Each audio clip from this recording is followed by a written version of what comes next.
कोई कहता है हम लाल किताब वाले हैं, कोई कहता है न्यूमरोलॉजिस्ट हैं। सारे सेलिब्रिटी आजकल नाम बदलने पे लग गए हैं। अजय देवगन ने नाम बदल दिया, जस्सी गिल ने नाम बदल दिया, और उनसे मैं पूछता हूँ इससे क्या फायदा, वो कहते हैं जीवन में बड़ा अच्छा हो गया। ये मन कब है। न्यूमरोलॉजी भारत की विद्या ही नहीं। आप हर साल 10 अप्रैल को जन्मदिन मनाते हैं, लेकिन क्या दीपावली सेम तारीख को आती है? नहीं। क्या होली सेम तारीख को आती है? नहीं। इसका मतलब महीने को महत्व दिया गया है। पुराने जमाने में जब बच्चा पैदा होता था तो पंडित जी नाम रखते थे, राशि देख। अब माँ बाप अपने नाम का मेल मिलाते हैं कि एक कॉमन नाम दे दो। जैसे विराट कोहली, अनुष्का ने अपने बच्चे का नाम वामिका रख दिया। इन दोनों बच्चों के भविष्य में क्या अंतर होगा? 100% फर्क होगा यदि वो जन्म नाम का अक्षर गलती से भी उनका एंटी एलिमेंट हो गया।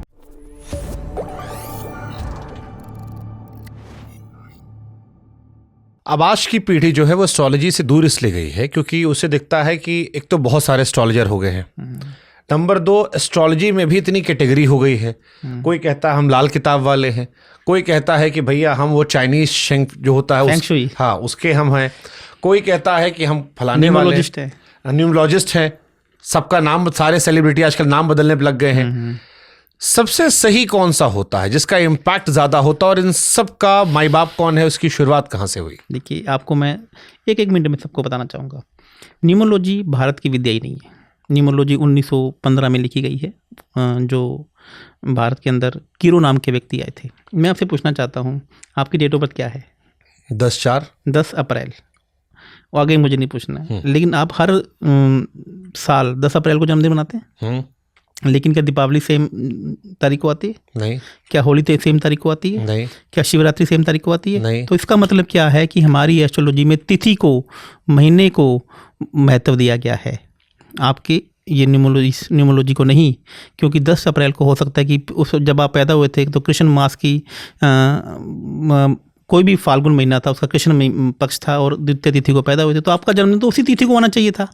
मैं अष्टमी को पैदा हुआ था, तो आपको अष्टमी को मनाना है। उस दिन भूल जाइए कि क्या तारीख है।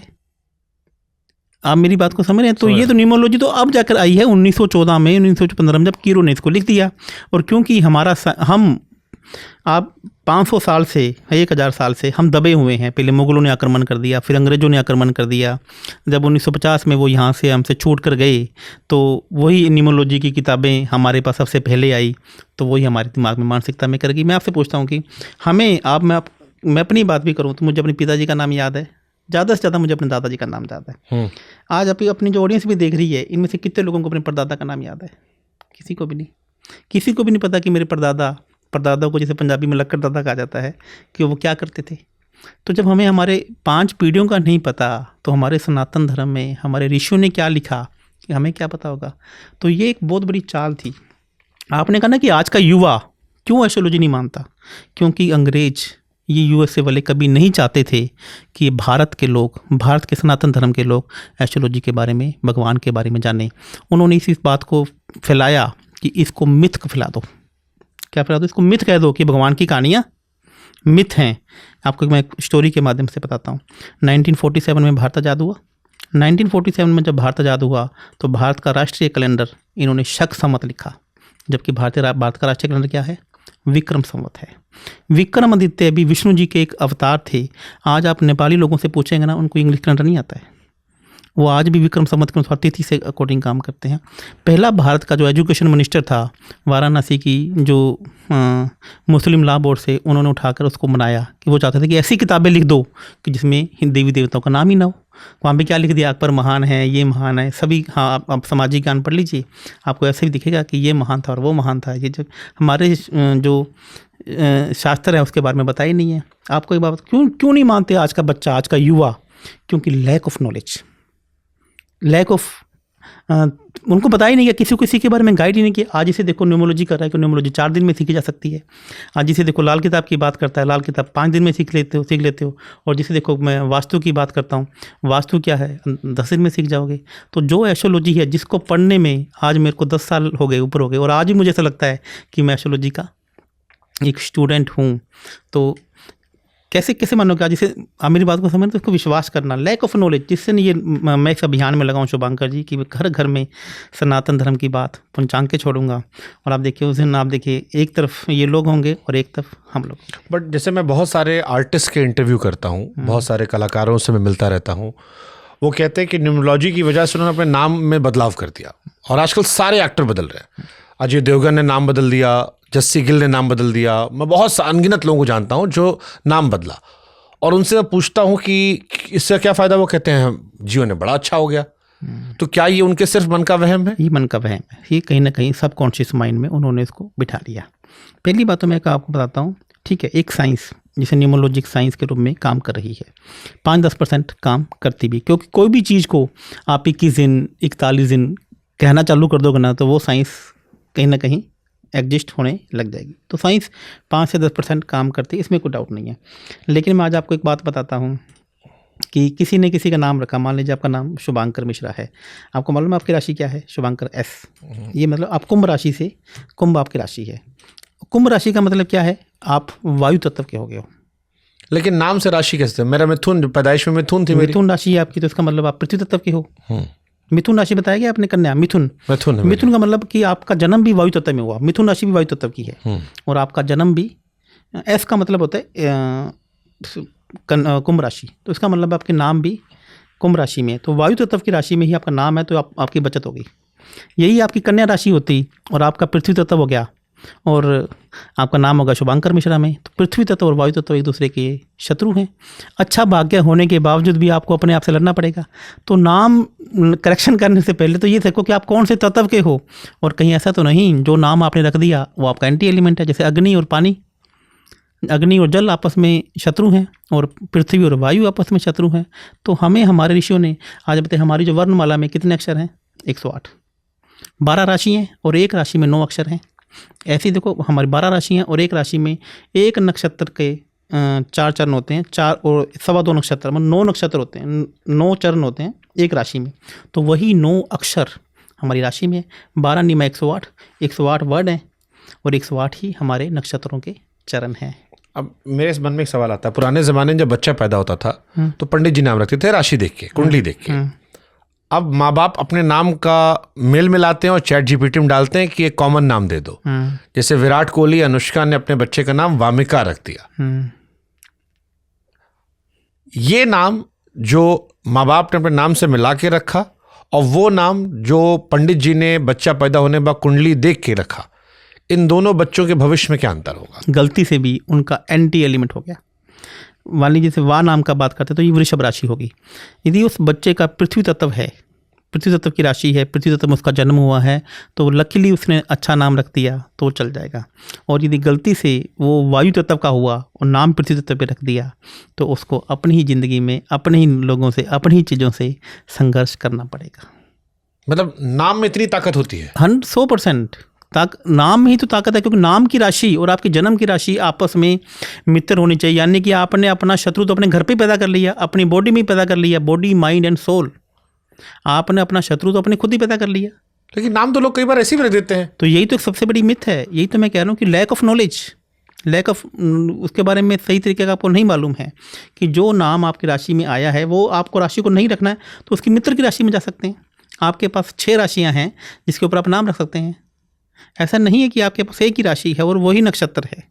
जैसे मैंने बोला ना कि आपका आपकी वायु तत्व है, तो वायु का मित्र है अग्नि, तो आप अग्नि पे भी नाम रख सकते हैं क्योंकि आपका मित्र है और उससे भी ज़्यादा काम करेगा।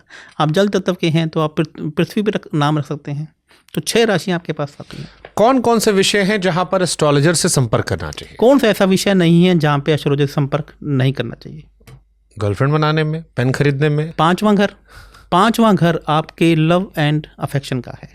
5वां घर आपको ये बताता है कि आपका जो लव एंड रिलेशनशिप है वो सक्सेसफुल होगा कि नहीं होगा, आपके रिश्ते कितने तो होंगे। पहले प्यार करे कि आदमी बैठे कुंडली मिलवाए उसकी कि हमको लड़की अच्छी लग गई, अब उससे पूछे भैया तुम्हारा जन्म तारीख क्या है। प्यार हमेशा राधा कृष्ण की तरह होना चाहिए। हाँ। प्यार देखते समय कभी भी आपको कुंडली नहीं मिलानी है। हाँ।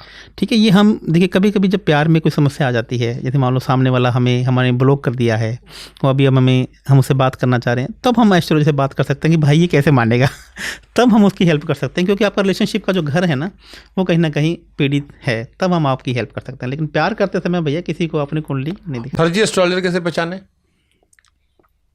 मार्केट में तो भरे पड़े हैं।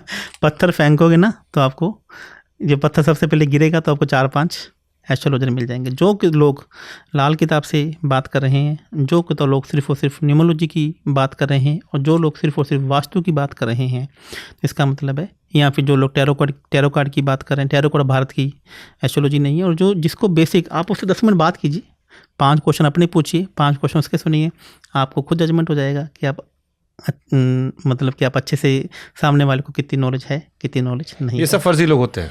मैं किसी को फर्जी नाम का शब्द मैं उपयोग करने वाला, मेरे फिर भी मतलब अगर तो मेरे कहने मतलब आप 10 मिनट किसी से बात कीजिए जो ज़्यादा अपने आप को दिखाने में लगा हुआ है कि पहनावे में बहुत ज़्यादा जोर दे रहा है लेकिन अंदर से खोखला है।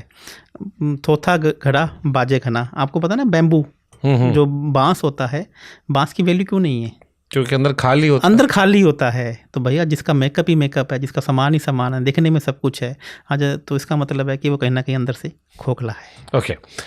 तो क्या ये कुंडली से तय होता है कि ये व्यक्ति आतंकवादी बन जाएगा या फिर ये व्यक्ति जो है बहुत बड़ा संत महात्मा IAS PCS या देश का NSA बन जाएगा? जी, बहुत ही बढ़िया आपने ये बात की। आतंकवादी की इसको बात को समझते हैं कि इसमें ना कुछ ग्रह होते हैं जो आपकी सोच को, आपकी गवर्नमेंट की सोच में या आपके धर्म की सोच के साथ में आपको बदलता है, मतलब लेकर आता है। जैसे सूर्य, और सूर्य क्या दिखाता है? आपको अपने देश के प्रति रुचि को दिखाता है। सूर्य आपके मान लीजिए नीच का हो गया और मंगल आपका उच्च का हो गया और उसके ऊपर से राहु शनि का प्रभाव आपका पड़ गया, तो इसका मतलब आप बलवान तो खूब हैं लेकिन देश के प्रति ईमानदार नहीं है। तो हो सकता है कि आप ऐसी कोई चीज़ों में लिप्त हो जाएं जो देश की एंटी चीज़ें हो जाएं। अब ये तो हो गया कि घर का आतंकवादी, अब हो गया कि जो बंदा बाहर का आतंकवादी, जो अपने देश के प्रति तो कट्टर है लेकिन अब आपको मानना चाहता है, तो वो आतंकवादी नहीं हो। बेसिकली जैसे आपका आर्मी है वैसा वो अपने कंट्री में अपने लिए काम कर रहा है। तो मतलब उसका सूर्य भी अच्छा है, मंगल भी अच्छा है, तो उसका कट्टर है, तो मंगल भी उच्च का है, उसका सूर्य भी उच्च का है, उसके साथ में उसका शनि महाराज जी भी उच्च का है, उसका राहु भी उच्च का है, तो अपने देश के लिए तो कट्टर, आपके लिए वो आतंकवादी है। तो अपने देश के लिए कोई आतंकवादी हो सकता है कि नहीं हो सकता? तो यानी कि उसका सूर्य खराब का होकर मंगल शनि राहु उच्च के हो जाए और सूर्य के ऊपर खराब ग्रहों की दृष्टि पड़ जाए तो व्यक्ति अपने कंट्री के प्रति काम कर सकता है। कोई आदमी जो एस्ट्रोलॉजी ना मानता हो उसे आप क्या बताओगे कि ये 3-4 चीज़ों तो एस्ट्रोलॉजी से दिखा ही लो, भले ना मानते हो लेकिन ये ले लो, जीवन सुखी रहेगा? देखिए एस्ट्रोलॉजी आपकी दिशा और दशा बताती है। मैं ये मानता हूँ कि आप एस्ट्रोलॉजी को माने ही नहीं माने, ये टोटली आपके ऊपर 100% डिपेंड करता है।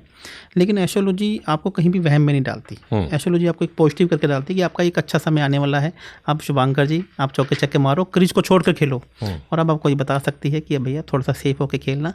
आप जब चक्के चक्के मारने की लगेगी तो एज लगेगा और आप थैंक यू हो जाएंगे। तो बस ये आपको समय, और यही बताती है कि किसको आप दान करते रहो। तो किन किन विषयों पर, जैसे बच्चा पैदा होने पर, स्कूल में एडमिशन करवाने पर, कॉलेज में PCM लें, PCB लें, उधर जाने पर, कॉलेज कौन सा स्ट्रीम हो उस पर, शादी ब्याह हो गया, लड़का बच्चा उसका पैदा हो रहा है, कब पैदा करवाएं, 3-4 ही अगर बताने हो कि सब नहीं मानता वो आदमी, जैसे मेरे ऐसा आदमी जो बहुत बिजी है, जॉब कर रहा है, उसको भी आपको सलाह देनी कि भैया ये 3-4 जगह तो एस्ट्रोलॉजी जीवन में दिखा ही लेना। जैसे मान लीजिए कि कोई आदमी बहुत चिंतित है, बोल रहा है कि मेरी शादी नहीं हो रही है, तो इसका मतलब कि 7वां भाव आप उसके साथ में नहीं है। उसको सब्जेक्ट लेना है, मेडिकल लेना है कि नॉन मेडिकल लेना है, तो 9th हाउस हायर एजुकेशन का होता है, तो हम उसको देख के बता सकते हैं आपको टेक्निकल में जाना है कि नॉन टेक्निकल में जाना है। आप IAS की कुंडली है या फिर ये MBA की या मैनेजमेंट की कुंडली है, तो इसका मतलब आप MBA में जाइए या फिर आप IAS में जाइए। तो ये 9th हाउस हमें बताता है। संतान का घर है 5th हाउस। कि कभी कभी क्या होता है कि एक जातक, मैंने देखा जब मैं कुंडली को रिसर्च कर रहे थे, मैं स्टडी करते हैं, तो एक बच्चे की जातक की कुंडली में बच्चा होने का योग ही नहीं है और वो ट्राई करके थक गए। और जब बच्चा होने का योग था तब उन्होंने प्रयास ही नहीं किया और अब मेरे पास 5 साल के बाद आ रहे हैं कि सर हमारे पास तो बच्चा ही नहीं हो रहा। जब मैंने बोला कि आपने प्रयास कब किया, कि तब तो योग ही नहीं था। तो ये हमें बताता है कि कुंडली की आपको कब आपकी कुंडली में बच्चा होने का योग है या नहीं है, योग है भी या नहीं है। गोद से लेने से बच्चा होगा, IVF से बच्चा होगा, आपका ऑपरेशन से बच्चा होगा, ये टेक्निक भी हमें हमारी एस्ट्रोलॉजी बताती है। ठीक है।